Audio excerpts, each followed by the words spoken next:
तो beam design पे generally reinforcement के रिस्पेक्टर तीन तरह की सेक्शन होता है। एक होता है बैलेंस सेक्शन,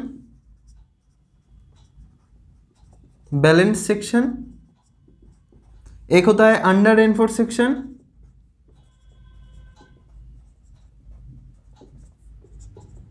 और एक होता है ओवर रेनफोर्स सेक्शन। ठीक है। जब कोई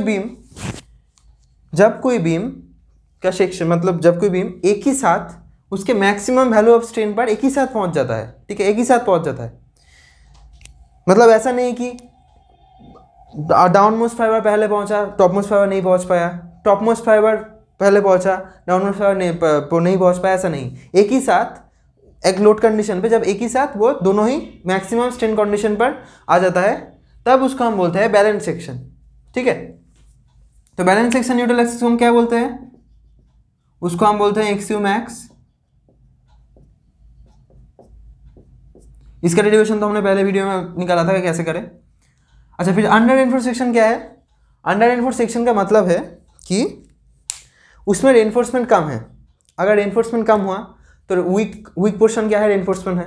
ठीक है। फेलियर कहाँ से होता है? वीक पोर्शन से होता है। आप ही सोच लो, एक सड़क से दो बच्चे जा रहे हैं, एक वीक वाला एक स्ट्रांग वाला। आपको बहुत बुरी चिंता है कि आपको मारना है, ठीक है, सच में नहीं, मैं ऐसे ही बात बोल रहा हूँ। तो आप किसको मारोगे? जो वीक है उसको ही मारोगे? नहीं, ये बुरी बात है, ऐसे नहीं करते। ठीक है। तो यही कॉन्सेप्ट है, जहाँ पर वीक पोर्शन होता है फेलियर वहाँ से ही होता है मटेरियल में भी। तो वीक कौन है यहाँ पर? अंडर रेनफोर्स सेक्शन में क्या है? अंडर रेनफोर्समेंट है, रेनफोर्समेंट कम है। तो फिर क्या होगा? पहले ही स्टील जो है, स्टीलो मैक्सिमम स्ट्रेन जितना ले सकता है वो पहले पहुंच जाएगा, उसके उतनी देर में कंक्रीट नहीं पहुंच पाएगा, उसके बाद ही फेलियर हो जाएगा। ठीक है। मतलब स्टील क्या हुआ यहाँ पर? स्टील हुआ वो मैक्सिमम वैल्यू में पहुंच गया, लेकिन कंक्रीट अभी भी नहीं पहुंच पाया, इसके बाद ये फेलियर हो जाएगा, चांस ही नहीं देगा पहुंचने का। ठीक है। तो इसलिए क्या हुआ, जो न्यूट्रल एक्सिस है ये ऊपर चला गया थोड़ा इससे। तो ये हो गया इसका neutral axis, actual depth of neutral axis. यहाँ पर एक्सयू उसको बोलते हैं actual depth of neutral axis, X U axis equal to X U max होता है। अब ये जो केस है यह है कंक्रीट का केस, मतलब ओवर रेनफोर्स सेक्शन, मतलब ओवर रेनफोर्समेंट हो गया, मतलब यहाँ पर स्टील बहुत स्ट्रांग है। ऐसा मत सोचिए कि यहाँ पर कम स्टील है मतलब कि वो मतलब लिमिटेड बहुत कम दिया, ऐसा नहीं है। एक लिमिटेड स्टील देना ही पड़ता है, उससे भी एक मैक्सिमम स्टील का ये होता है, तो वो हम थोड़ा सा कम दिया है, लिमिटेड देने के बाद थोड़ा सा कम दिया है, तो इसलिए अंडर रेनफोर्स सेक्शन पे आ गया। ओवर रेनफोर्स सेक्शन में क्या हुआ? ओवर रेनफोर्समेंट मतलब रेनफोर्समेंट ओवर हो गया, कंक्रीट का वैल्यू मैक्सिमम से कम हो गया, थोड़ा लिमिट से ज़्यादा है, ठीक है, लिमिटेड से ज़्यादा है, लेकिन मैक्सिमम से कम होगा। तो इसके वजह से क्या हुआ? कंक्रीट यहाँ पर वीक पड़ गया। तो क्या होगा? कंक्रीट पहले उसकी मैक्सिमम स्ट्रेन पर पहुंच जाएगा, मतलब मैक्सिमम स्ट्रेन पर वो पहुंच गया, और उसके बाद फेलियर हो जाएगा, स्टील को पहुंचने ही नहीं देगा क्योंकि वो वीक है। उसके बाद वो मैक्सिमम स्ट्रेन पर पहुंच जाने के बाद और लोड अगर पड़े तो उस पर कंक्रीट का ही फेलियर होगा, स्टील तक नहीं पहुंच पाएगा। तो ये हो गया हमारा ओवर रेनफोर्स सेक्शन। यहाँ पर न्यूट्रल एक्सिस नीचे आ जाता है।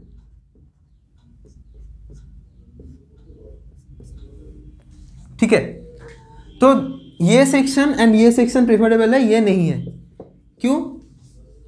मैं पहले भी बता चुका हूँ WSM मतलब वर्किंग स्ट्रेस के मेथड का, शायद सब लोग ही देख के आए, मैं फिर भी LSM में बता ही दे रहा हूँ जब पढ़ रहा हूँ तो यहाँ पर देखिए बैलेंस सेक्शन में क्या होता है, मतलब एक्चुअल न्यूट्रल एक्सिस का डेप्थ, लिमिटेड न्यूट्रल एक्सिस का डेप्थ या फिर मैक्सिमम न्यूट्रल एक्सिस का डेप्थ जो आप बोलोगे उसका इक्वल होता है।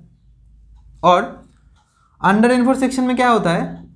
एक्सयू का मतलब actual depth of neutral axis इससे कम होता है, और ओवर रेनफोर्स में क्या होता है? इससे ज़्यादा होता है।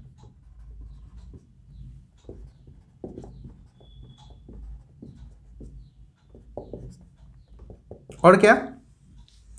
और अगर मैं पॉइंट सोचूं तो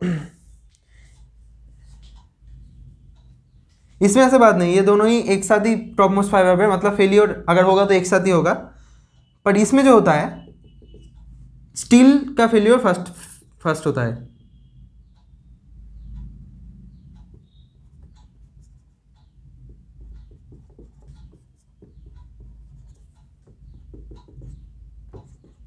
इसमें कंक्रीट,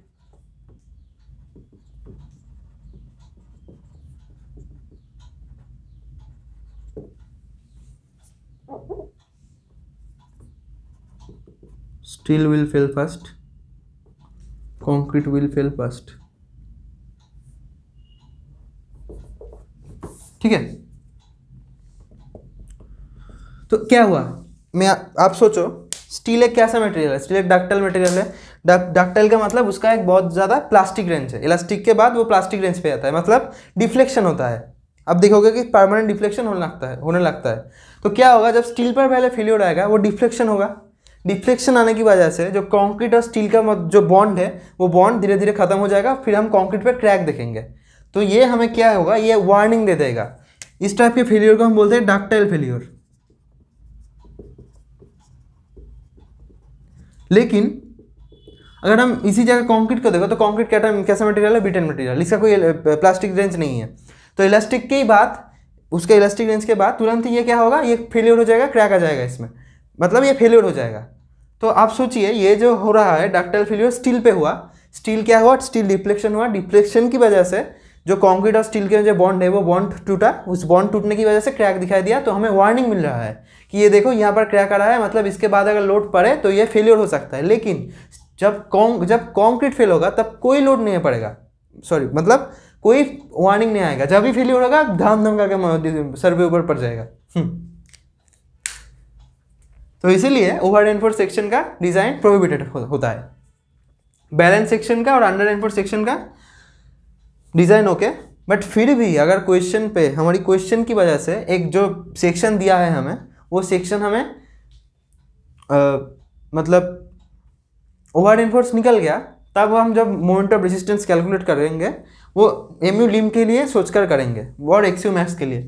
तो इसका मोमेंट ऑफ रेजिस्टेंस कैसे निकालेंगे, इसका मोमेंट ऑफ रेजिस्टेंस हम जो किया है आगे एमयू आर सी कॉम्प्रेशन जिसको बोलते थे, एमयू आर टी किसी एक से भी निकालेंगे सेम ही आएगा और हो जाएगा।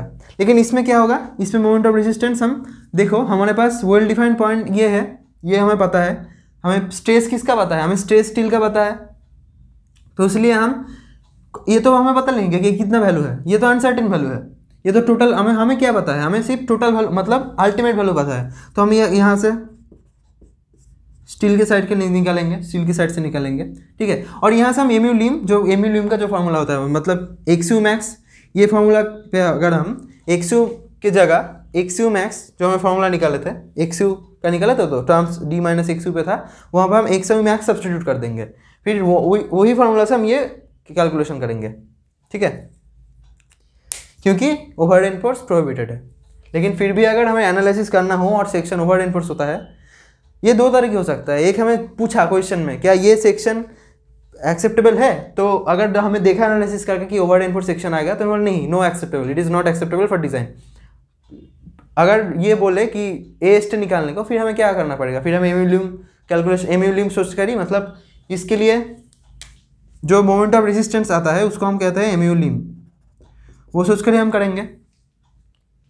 तो आई थिंक सबको ये जो सेक्शन का जो केस है, balance section, under reinforce section, over reinforce section, सबको समझ में आ गया होगा, ठीक है। Thank you. अगर अच्छा लगे तो लाइक करना, अच्छा नहीं लगे तो डिसलाइक करना, subscribe for more this type of content. कोई क्वेश्चन हो तो ज़रूर कमेंट करना। Thank you so much.